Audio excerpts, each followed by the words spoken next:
kind of bow is that, Chase? Hoyt.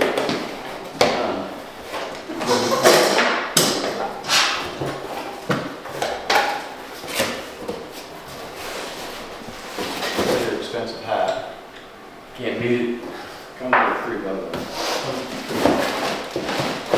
Oh my gosh.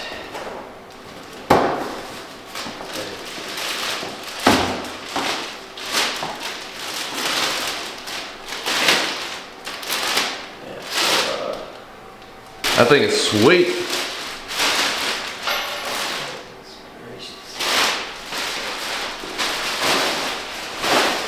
That's the new bourbon color.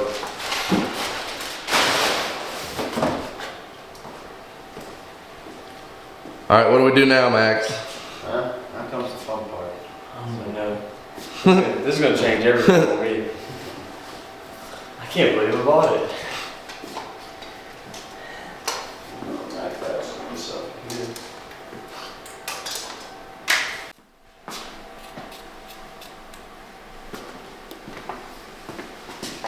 All right.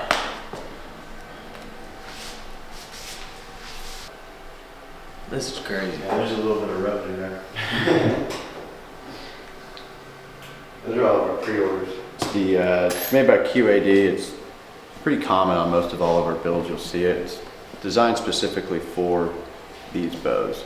So and they're rock solid quality. The tunability on these things are pretty next level. They're quiet. They get out of the way quick, and it maintains the use of the inline system that Hoyt now offers, which keeps all the weight centered into the riser versus kind of out on the sides, and allows you to run their accessories everything a lot tighter to the bow, so it's more like one compact machine. Right. So we want to keep our quivers on to be able to grab another one quick and load it up. And with the inline system, you can see how close you can actually run the quiver to the bow. Tight to it. Yeah. So it's really sweet. I never really even thought about it like that. Yeah, so you can take your quiver off if you want, but because it's so close, most of the time when we have quivers on, That's why I don't shoot with mine on, because it's always just way outside. Bow down. But with the new inline system, when you mount it up right next to the bow, all the weight stays centered on the riser. Oh, yeah. And then if you utilize the SL mount and the sidebar right here, it puts all the weight as low as it can go, right, and a little bit out right here, so the bow just right sits. Yeah, that's so nice.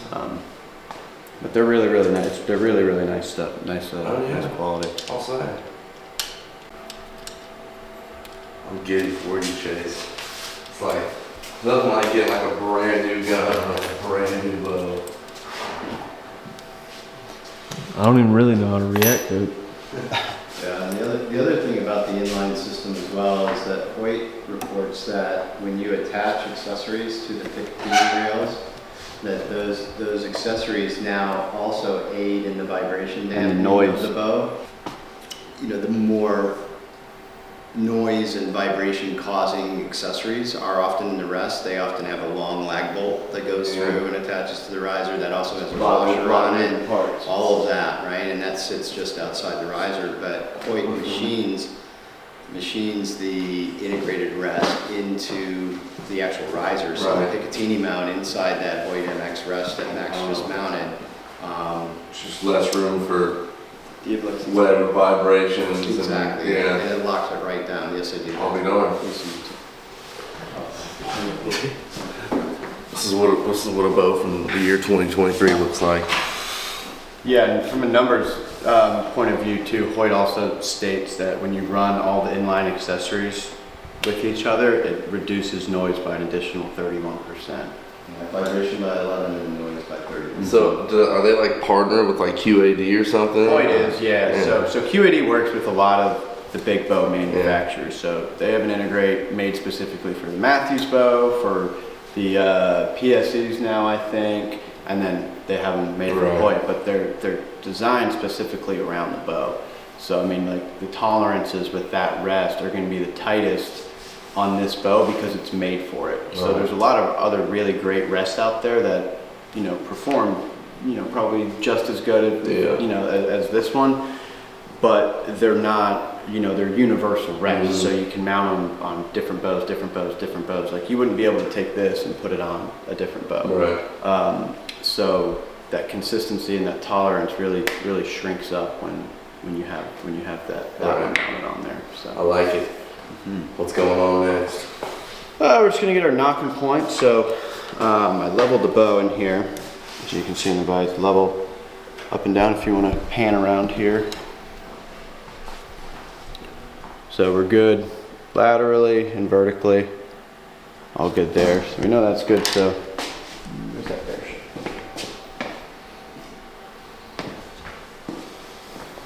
These are your new little darts.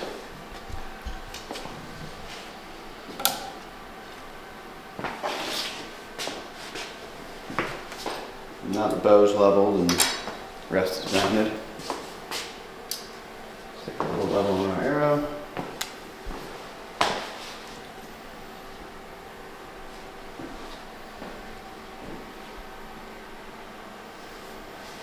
Level that out. Mark above.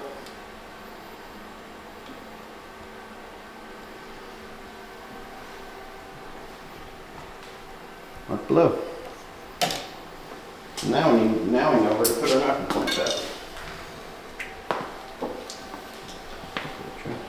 Just sharpening our cable there, it's not bad. I think Chance Archery University will be there. It's coming out soon. Chance master class. Yeah. This truly is kind of like a master class on setting up bows. Right. I mean, there's lots of that seems to be a pretty trite phrase these days, but what we do every time on every single bow. So that's why when you talk to our clients, they're really pleased with every delivery, and every delivery takes an hour and a half to 2 hours before you're satisfied with your bow. But you can take your bow and go hunting that afternoon because it's going to be sighted into at least 60 yards on our range. Right. Yeah, It's just some kind of service. it's a money setup for sure.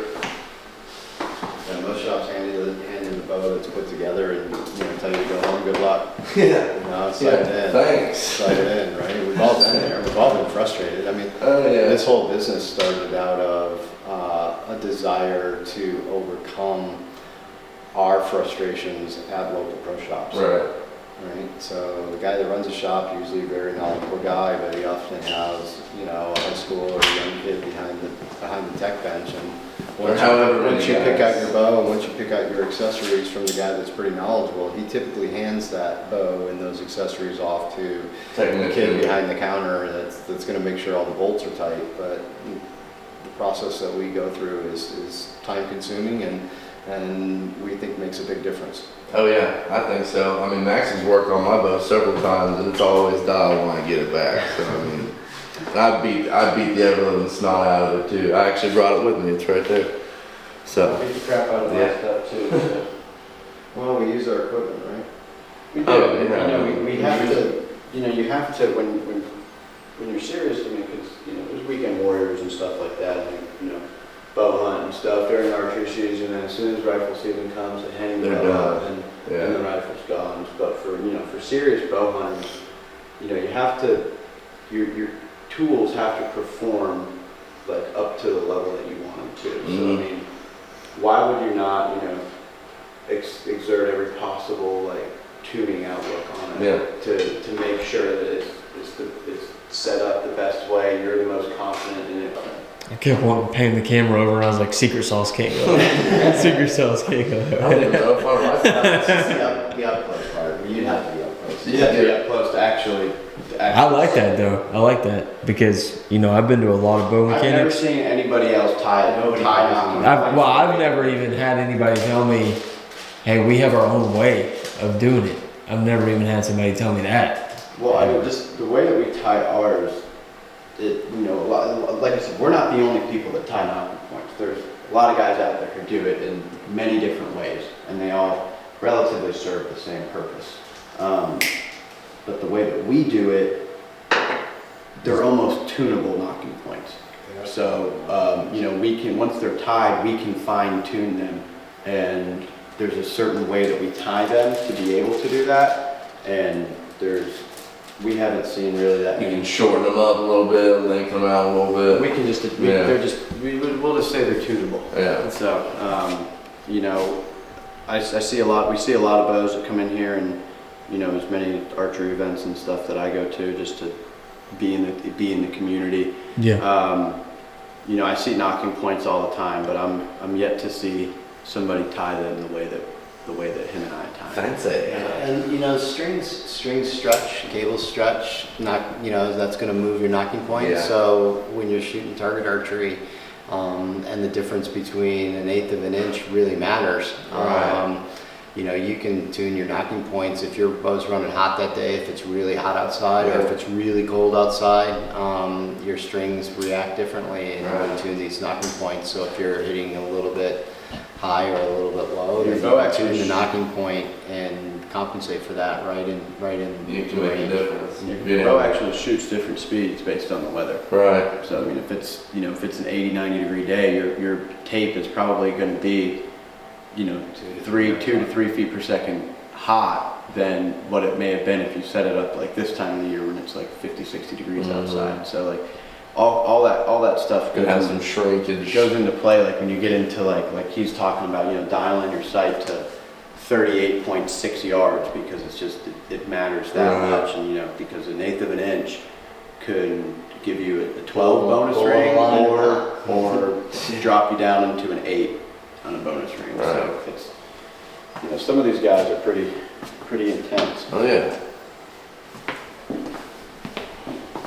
Knocking points in general are just a great idea to have in a bow, because we've all seen D-loops that fray and you want to change them. But if you're not at the shop to level your bow and you don't have knocking points, you lose the knocking point reference on the string. Right. Versus if you had knocking points there, you can just cut the D-loop right off. The knocking points memorialize the true level of the bow, and so you just tie a new D-loop on. Right. And then that fixes it. The other thing that our knocking points allow us to do is it allows us to use the D-loop as a control mechanism for peep rotation. So if the peep rotates just a little bit, we can steer the peep with the D-loop that sits on the outside of the knocking points without sure. changing the knocking point itself. Right? Right. So you're going to move the D-loop up the string or down the string to turn it one way or another to pull that peep straight. Center it up. Right, pull that peep straight. Oh. So you don't have to use rubber tubes anymore or anything like I like that. that. Yeah. So we're in the right place, Shane. I would That's think what I'm so. getting at. There's a whole lot that goes into that part, Chase, right? Which is why we didn't, you know. And that's fine. We didn't take real close up to that. But yeah, there's a lot of real benefits around that little process that's going on right now. I like it. And the other thing is, you know, knock pinch is the enemy of accuracy. It really is. So you've probably seen guys draw their bow at times and the arrow actually lifts off the rest, right? Yeah. Well, that's a clear indication that the knocking points are putting, when the bow strings, now with the shorter axle bows especially, the bow strings have a really acute angle on them. So, and that angle is the sharpest right at the knocking point. Sure. So when you're drawing your bow, and if you just had D-loop knots, which are big, fat knots, right? If you have those big fat knots putting the pressure on your knot, right? That's what lifts your arrow up off, and then that knot is actually pinched inside that D-loop until you release, and when it releases, it's going to cause vertical knot travel. Right. So again, part of the tunable knocking points is we can tune any knock pinch out of any setup to avoid that, right? So okay. and like I say, especially in shorter axle bows where that knock pinch is really important. Right, and I guess depending on the thickness of your arrow too, I mean. Yeah, lots of guys shoot aftermarket knocks, Yeah. you know, whether they're lighted or whether they're just target knocks, Right. or real, what they call pin knocks. They're really small, but you know, a lot of guys use their hunting bows to go shoot 3D. Mm-hmm. Well, the knocking points need to be set you know, for what kind of knock is going to be on there. Sure. You need to preserve that true center. So if Right. you can tune the knocking points to whatever pin knock you're using for 3D, and then you go to hunting season and you're going to use a big fat lighted knock that's a little beefier in the back. You're gonna have a and little retune different. those Yeah, knocking points yeah, you're gonna to have give it a some little pinch. bit more room, right? Sure. To avoid the pinch. That's exactly right. I'm learning.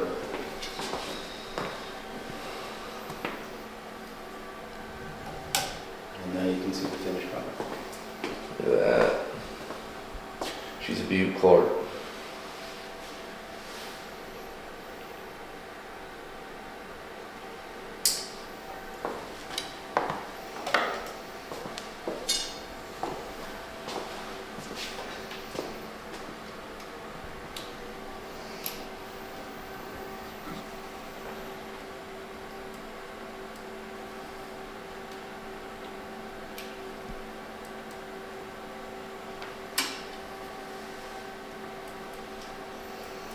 So it falls back towards you? No. Oh, it falls forward. Backwards, lefty. I'm like, wait, what? A lot in line. Yeah. So. Well, I mean, it sounds like it's crucial. Man, I had to do a lot of searching for some left-handed arrows, Chase. Black Eagle was out of stock of them for a while. Black Eagle. Now I'm just gonna put on the draw board. And 5 years ago, you know, these things may not have been that common, but now they're pretty common. Most people know now that if they walk into a shop that doesn't have a draw board, they just better turn around. Yeah, but what's uncommon about ours is that I built in a very high-end load cell into our draw board. So that silver piece that you see that looks like an S, that's actually a scale that is a very tight tolerance scale to 1/100 of a pound. So as Max goes through the first draw cycle, you'll be able to see the whole draw cycle curve. Our press, tune what we need to tune, and then double check everything back right here. So, and we also check timing. And then another thing, because we built this draw board too, you know, we also have a draw length measurement on here as well. So you know, we can see, you know, to the quarter, half, whatever your draw length measures out to be. You know, we can see exactly what your bow is settling into At what point, what you're holding at? Yeah, so like say like, you know, you're a 28 or and you know it's pulling like 20 1/4, you know, and we really want to get you to 28. Like we can mess with the bow and stuff to kind of get that there on manipulating the string and the cables and everything like that. So the first draw, and it's a little loud. Crank her up. See here, stack that so right at good weight, not too heavy. And you see what each draw rate is in the draw cycle, or whatever inches it's in. So Yeah, it's on like 71 right before he's like 24, and then it'll smooth Drop it back down. So when you can observe the draw force curve on the scale, when you don't see much variance from when it hits peak weight to when it starts to go down towards the valley in the can. So the longer it stays at peak weight, what that translates to the archer as is smoothness. Right. So when you talk about draws or bows draw really smooth, well, you can see the physics behind that in the draw force curve that is going through our draw board. You're hitting that peak and then it's not dropping back off again. Yeah, and you can absolutely see all that Right. stuff, so it just smoothly glides to a stop. Sure. Yeah. And then If we you want to might come around here, you can kind of see down here. Can you come around through here? Mm-hmm. I'll get out of your way. Bow's not going to go anywhere. So we can see right here, you know, we're about 28 1/4 on our draw length. You can see me right there. straight on. So yeah, dead straight on. And we're holding around 11 pounds, which is actually really, really good. It might be a little bit lighter. Yeah, Yeah, if you do 10, 11 pounds. But the reason why they usually come out 1/4 of an inch long is because of the 85% draw stops. So they have adjustable draw stops on here for different let-offs, because some states don't allow more than 80% let-off on a bow. So they have a slot right here. You have an 85% setting and an 80% setting. They come from the factory at 85, which is where most of us Eastern guys like to shoot them, because there's no rules here in Georgia about let off. But like some guys out west and stuff, when they're stuck to that 80% let off rule, you slide this right here, and that translates to almost to about 1/8 to 1/4 of an inch in draw length when you adjust these. So you can kind of tune draw length from there as well, which is really nice. But we like to kind of, when they come out of the box, they're really stiff. So we like to, kind of rip them through the draw board a few times, let them get settled a little bit. So that's what I'm going to do, and you can watch kind of the draw curve before that. So right at 23 inches, like Dad said, is when it starts to go down in weight. What that translates to is, so because this bow has a 6-inch brace height, it's measured from the front. So you're starting at about 6 inches when you pull the bow back. So 23 minus 6 is what, 17? So 17 inches into your 28 and 1/4 inch draw, the bow hits full weight. So the last almost half of the draw cycle, it is steadily going down into the valley. So instead of pull, boom, big hump into the valley, on these bows it's pull, and then about right here it starts a nice easy transition into the valley. So we can get into here really nice without having that boom, that big aggressive hump that a lot of guys don't like, us included. Well, it's moving. And when you do that, the bow moves around a lot, and you can stay on target and get on target quicker when you have that nice smooth draw into the valley, because you can almost pick out your spot, draw back and be here, versus where you have a big hump, it's boom, and then the bow will sit there and do that because it dropped off so hard. Right.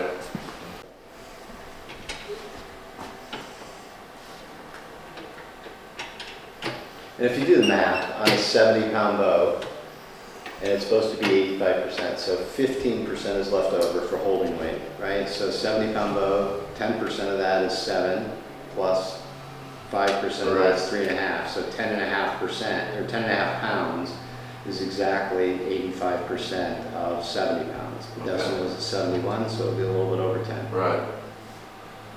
11.2. Yep. A little under 85, but that's right. Yeah.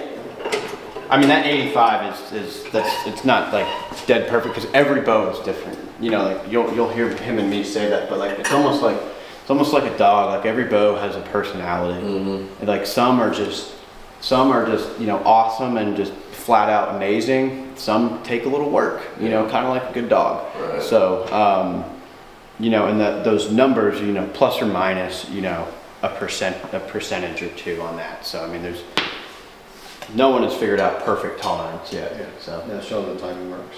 huh? You can show them the timing marks now on the rest cable. Oh, yeah. I haven't got to that point yet. Put back and forth. Yeah, one of the guys at the shoot yesterday, Dad, was in my group. I mean, he was during the middle of the shoot, like checking everything. Hey man, can I see your bow to check something real quick? I'm just like, dude, you just need to go back to the range. He still beat me though, so. How'd you do? Last place. Which is Where at? DAL, as they say. Last place is always very humbling.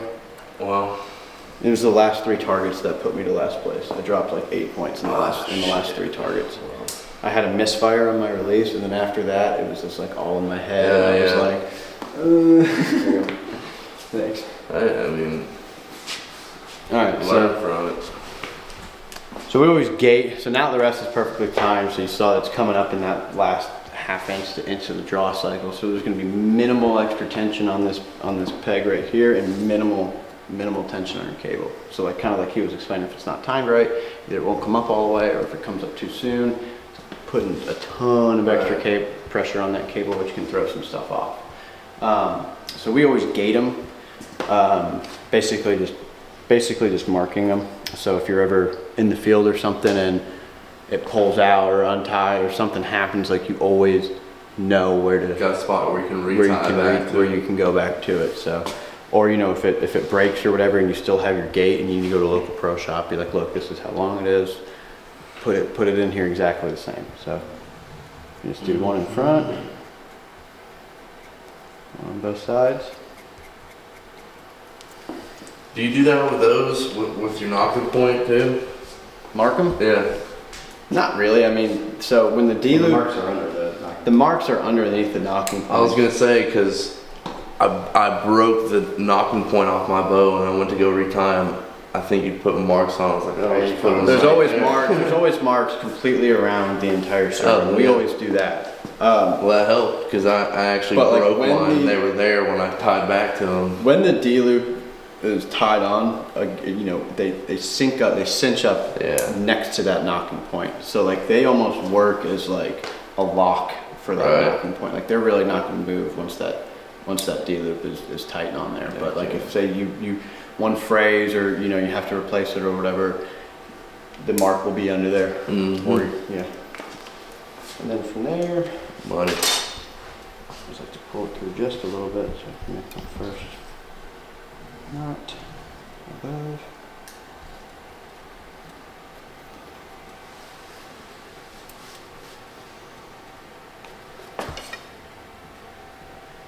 Set you back tight. Secret sauce, it's just everybody should be doing it.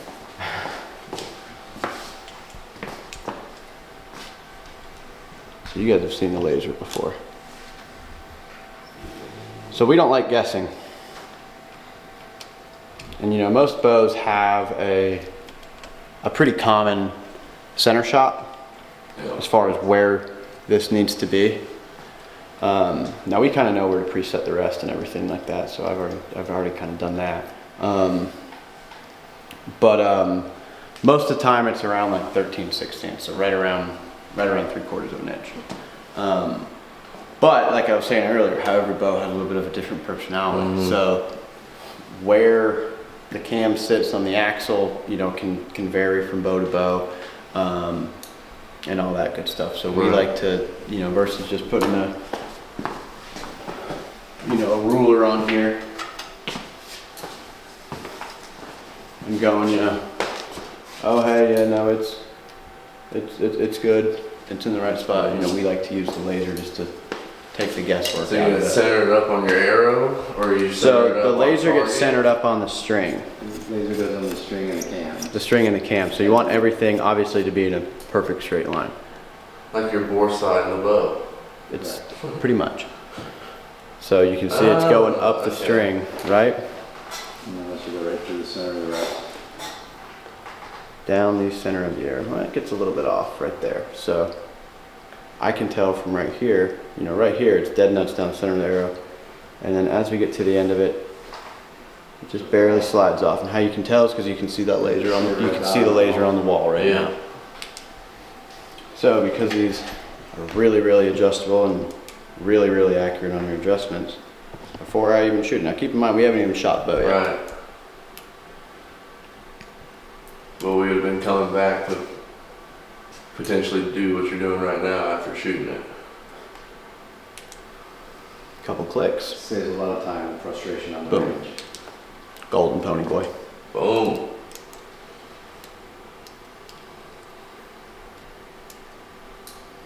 Another advantage of that integrate rest is that it's micro adjustable. Yeah. Like just clicks. Simple. So you don't have to, you know, slide wiggle it That around. helps. You can literally click it until it's right, which is super, super awesome. Yeah. If you're a tuning guy, It's you like a like, turret. if you're a tuning guy, you like stuff with clicks. It's like a turret, man. Just like on a- good on a- skill on a Yeah, set. side. exactly. Like when you're on your mil specs and Mhm. stuff like that. On Yeah, your, all your minute windage and minute everything. event of- Same thing. The technologies. So now, you know, the game is ergonomics, vibration, and noise. Right. So whoever has the best of all those three is usually going to be in the market Right. share leader. And Hoyt and Matthews are two of the people that have those inline components and everything like that already for their Right. boats. So. Right. All right, so now that that's done, and our knocking points, everything's leveled there, our rest is timed, our cams are timed, draw weights where we want it, holding weight is where we want it. Now is when we actually get to shoot the bow. Set that up for me.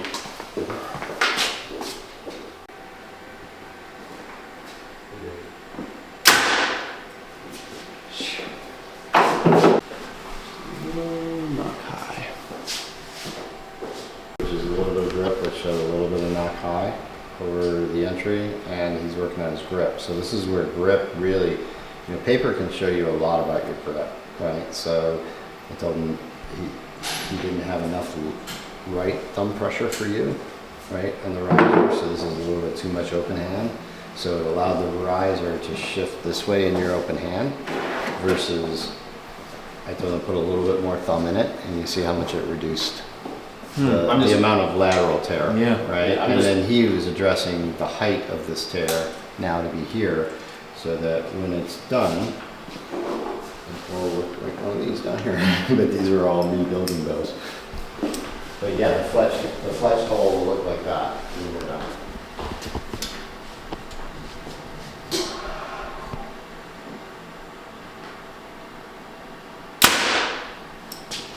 Low. Too much. Not too much.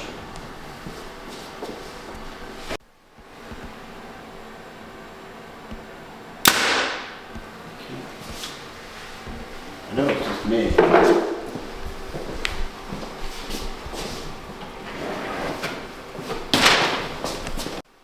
Pretty damn good.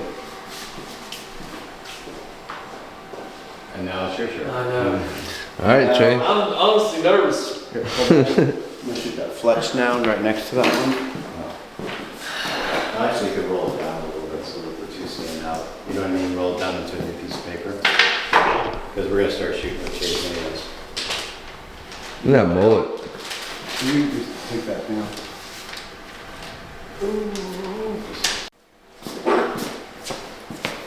So, yeah. So basically, I'll help you aim it. Okay. Up a little bit. Down a little bit. To the right a little bit. Right there. Okay. So.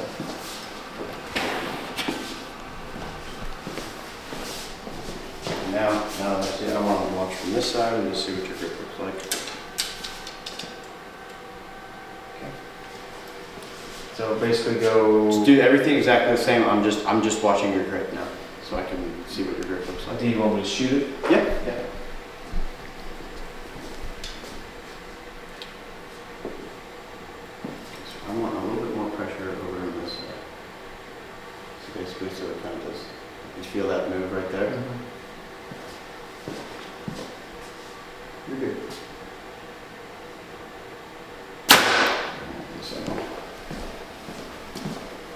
So kind of like what I'm seeing right now is kind of how you're gripping it.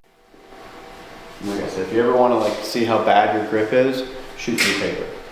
Paper will show you. Oh hell yeah, Yeah. instantly.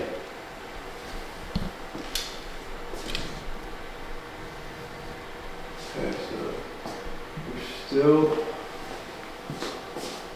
I want you to. Yeah, that's a little bit better. Yep. Yep. It's a way better Tighten hole. up. It's way better. Yeah. I mean that's pretty damn good right there. That is way better. Yep. And so that's just something that we'll just kind of have to work on and stuff like that. You'll just have to work on. We'll work on it. I'll put a risk. Like a lot of guys, can get discouraged by shooting through. By shooting it again, I'm just gonna put a little mark there, and Yeah, he could probably use one. yeah, he can. So you'll see I shoot with one, right? So it's a little half of a D loop. I call it a redneck kisser, right? Because it weighs next to nothing. But it is a great way for you to get to a consistent anchor point before there's ever even a peep in the string or a sight on the bow, right? Because more times than not, a shop will just put a peep in the string and you'll adjust your head to wherever they put that peep in. We don't want that to happen. We want you to have your consistent anchor points on the bow before the peep's ever there, because we can move the peep so that you can have your consistent anchor points and the peeps in the right location for your sight. So we'll put that in later, but let's get you used to shooting with this little kisser so you anchor in exactly the same spot. Okay. All right. All right, and I just want to see you shoot it once more so that I can see where to put that peep. Okay. Or put that kisser. Yeah, perfect grip, perfect grip. So see, when you do that, it forces your thumb into the equation, Right. right? Because you can't hold onto the bow That's right. unless your thumb's is in that slot, right? Okay. And you tell me when you're anchored and where you want to be. Okay, I don't even need to mark it. Right at the top. Okay. Right spine. And then just push and pull. That is so. Isn't that cool? That is so 415 head. So it That's has, what I was thinking about going to, is a hybrid head with a bleeder. That's it. That's it. That's literally the one. That's what I shot This my one last is buck really with. special because this is all titanium. That And one actually. Muzzy did, so you probably heard about single bevel broadheads? Yes. Right? So if you notice, their 1-inch fixed blade is a serrated single bevel. So it's only sharpened on one side, right? So that's gonna keep that bone breaking blade rotating to make that even wider through there. And then of course they have, The bleeders. well, their mechanicals then open to 1.5 inches. So even if the mechanicals fail, you still have a 1-inch single bevel that's going through it, but you have another 1.5 inches that's behind it that's going to cut.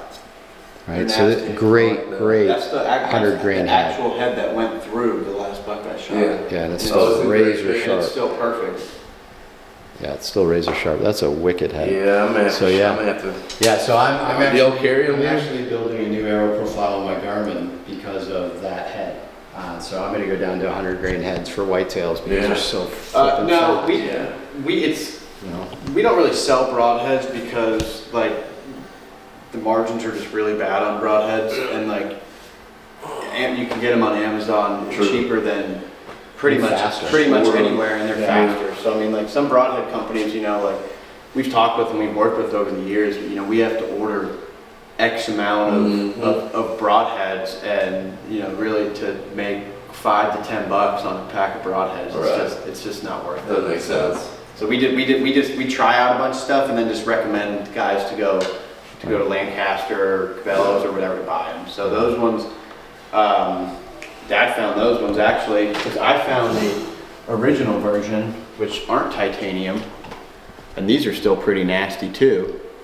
And then he found the titanium ones, and single bevel. but we didn't even know that they were single bevel until after I shot that deer with one, and we started looking at them. So I mean, and we're like, oh wait, these things are actually really freaking nasty. So 0.05 thickness on the bleeders too. Yeah. It's a thick bleeder. What are these called? They're Here, you can shoot the cover. the Muzzy HBTI.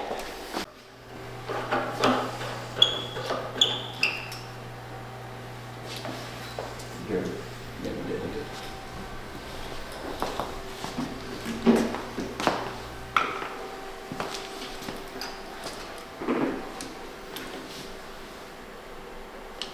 No, that's not it all the way.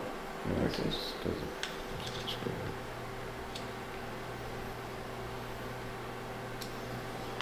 Such a solid mount.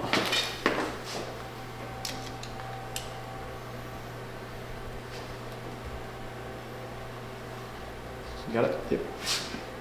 See if I can get my wrench out of there. Yeah, sorry for the chip taking that arrow off. Alright, so re-level the bow. Now we're going to check the axes on your sight, second and third. So if you come right here, you can see pretty much that, right, we're not level. So we know the bow is level, floating in the universe, so we're going to go ahead and get our second first.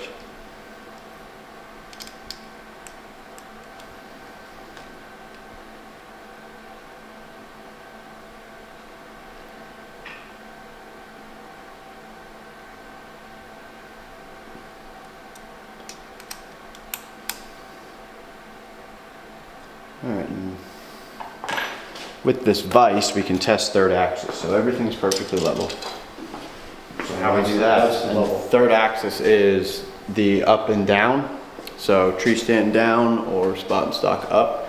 So most guys overlook it because when we're sighting in bows and we're setting them up and practicing, we're all on flat ground. But as soon as we get 20, 25 feet in a tree and aim down, that changes. That axis plane changes. So if your sight isn't aligned on the second and third, that bubble will shoot one way. And most guys, you know, who bow hunt and stuff, you know, we're taught to look at the bubble and make sure that our bubble's level. So what we'll actually do is we'll torque the crap out of the bow or cant the bow to get that bubble back in the center, and then, you know, that results in liver hit or, you know, front shoulder hit. Brisket. Right? Yeah, Well, just- what will happen is, because we just did second axis, right, which is the X and the Y axis, Right. right?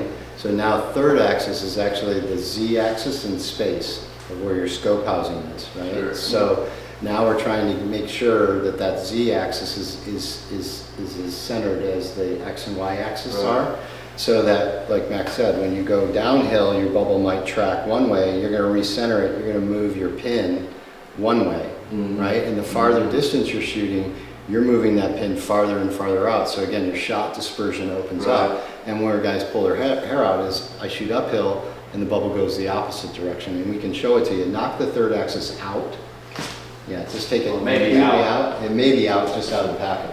Yeah, it is. Okay, great. So you'll be able to shoot the bubble. So now we're shooting Okay, at a so come right 45 behind degree it. downward angle. Watch the bubble track. See how the bubble Yeah, track moves. goes to the left center of the scope? Yeah. And now you go up, the bubble will track exactly the opposite direction To the right. and will go to the right. That's crazy. So what we're gonna do now is we're gonna zero the scope on that Z axis in space in the third dimension.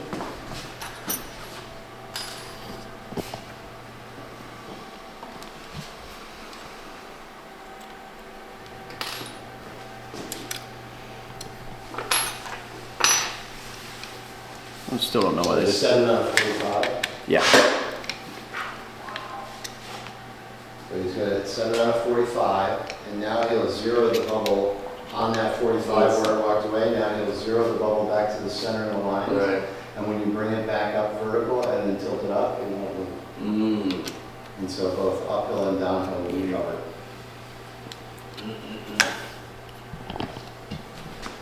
Boom. Yeah.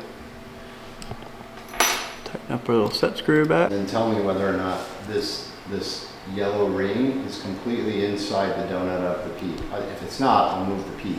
Okay.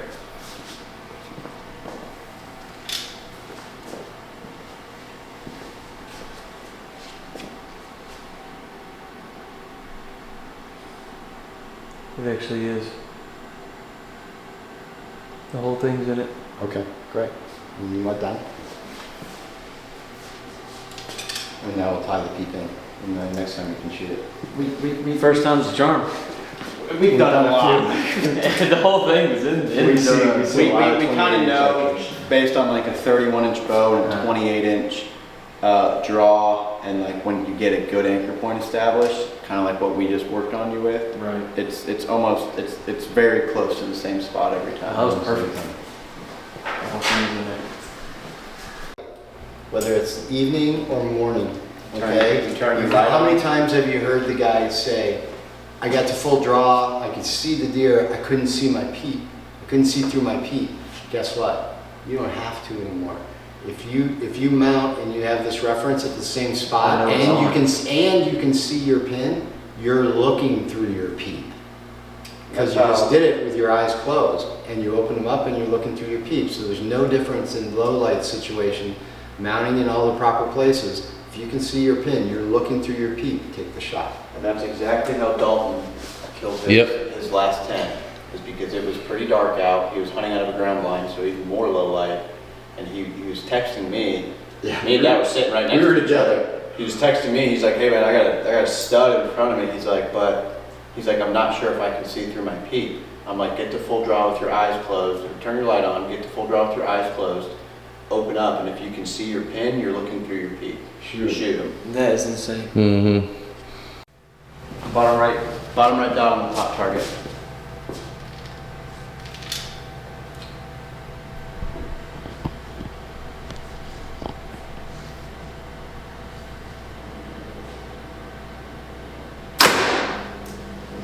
Left and right is perfect.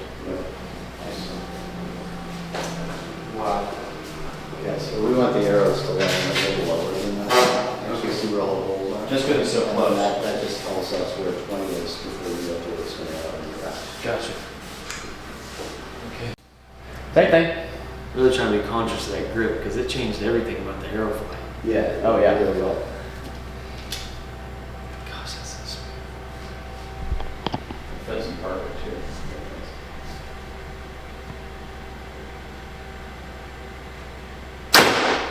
Good. Perfect. That's good to go. Up a little bit. That's good. 304. No way. And that's fully loaded. Keep everything on the string. 304. Oh, that's great. Thank y'all so much. I was gonna say 302 to 303 is what I had in my head. 300. That's all I I'm wanted. always conservative because I would rather, instead of saying 305 and having it be 304, I'd rather say 300 and see that reaction. All right. Oh, that's great. That's pretty quick. That is awesome. Those Tweety birds I'm watching, I might get triggered at you. You Thought of sniping one on the top.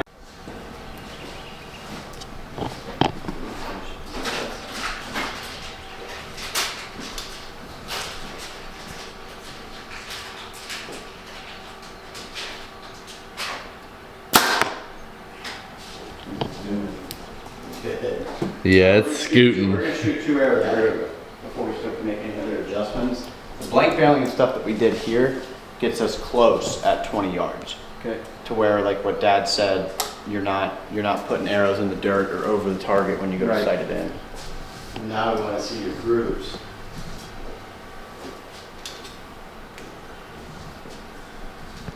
What's your bubble? Always sidebar. Always put a sidebar. I forgot about that. And Chase, see if you can keep that pin on the target until the arrow hits it. Just Okay. keep aiming the bow until the arrow hits it. Yeah, see how you moved it? Got a little bit.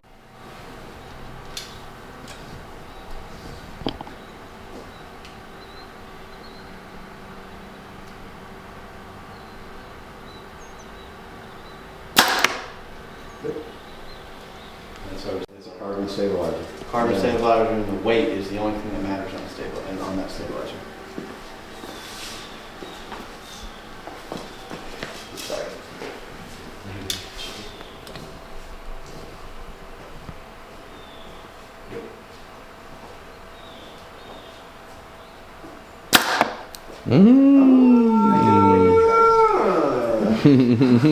Okay. I guess I got the wind. So that's how we're doing this thing, okay?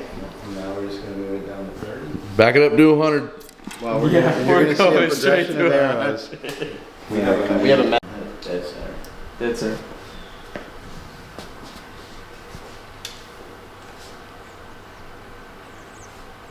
Bubble's perfect.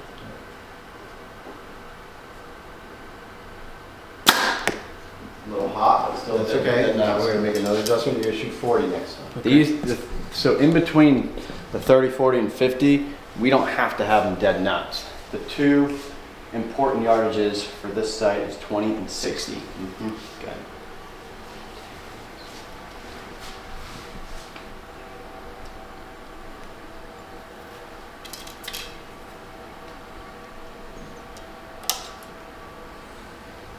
I'm gonna notice the silver dots. Okay, they're all spine tested. Okay. You gonna go 30 again? Spine 40. test. 40. 40 this time. The next one to the left, before the javelina. Okay. Spine tested for her pleasure. And now, same thing, Chase. Keep your pin on the target. Just get used to that until the arrow hits. Okay.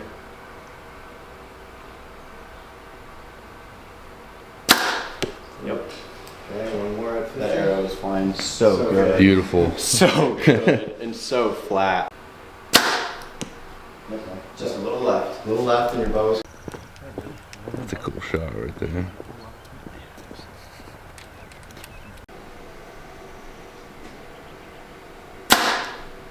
Okay, we're gonna shoot a group there. That's pretty close, but let's go. That's right. We're gonna go with the silver shot.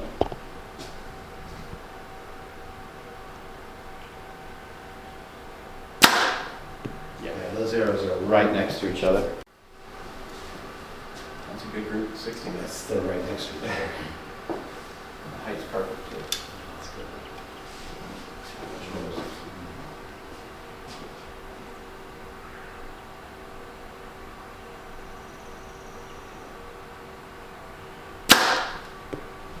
That's in the bowl. Yeah. Can you believe this, Shano? I can't believe it. First group at 60. You're shooting like a pro. Might have. That's right.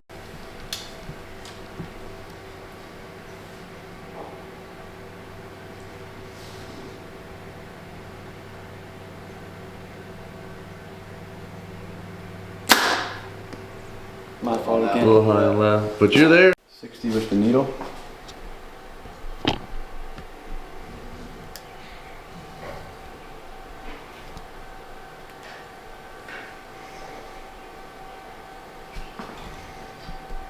Bingo. Bingo. And so. Oh. And now, adjust this a little bit, make it a little bit more neat.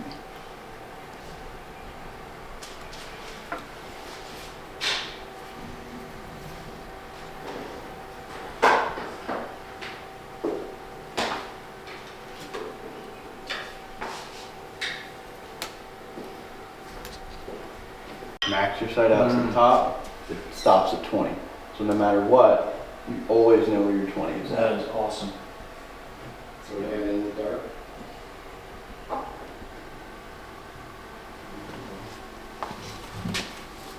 This is insane. You are sighted in.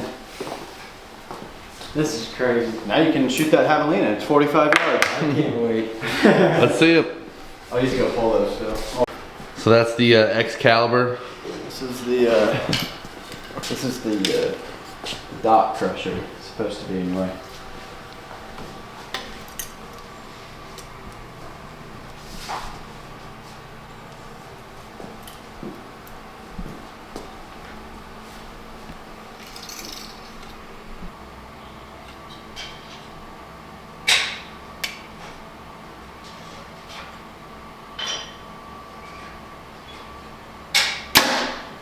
That was bad. Check the dog shit. Oh, good call. When they're like testing like new bow and stuff like that, like they have a machine that literally draws the bow back at 80 pounds, 30 inches, and just continuously fires it with no arrow or anything on it. And it tests the integrity of the bow. Wow.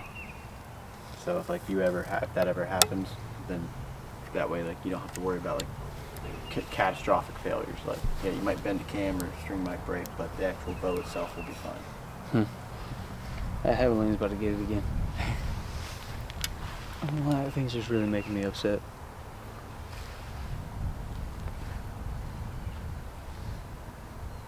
I think it's so quiet. I cannot believe it. I literally can't believe it. Good work, man. That's the man, the myth, the legend right there. Thank you. The ear's gonna be like, did a leaf just fall? Because something's stinging my heart right now. My heart's stinging and I think a leaf fell.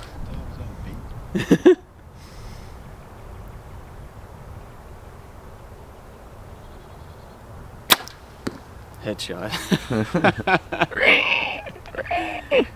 That is insane. Oh, So shoot yeah. another one real quick for me. I'm going to just stand up, more weight on your front foot, but don't let your back half tilt back. Okay. Yeah, there you go.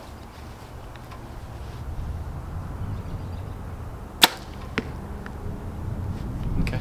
Yeah, that'll work. You know, you're kind of like Yeah. that a little bit. We want to be straight up Straight. and down. I know we're kind of on like a little down slope, but like, Like we a don't want to statue. get in that habit of leaning back, right? We want to just be nice, straight up, stand up nice and straight and tall.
Wow, that thing's a zipper.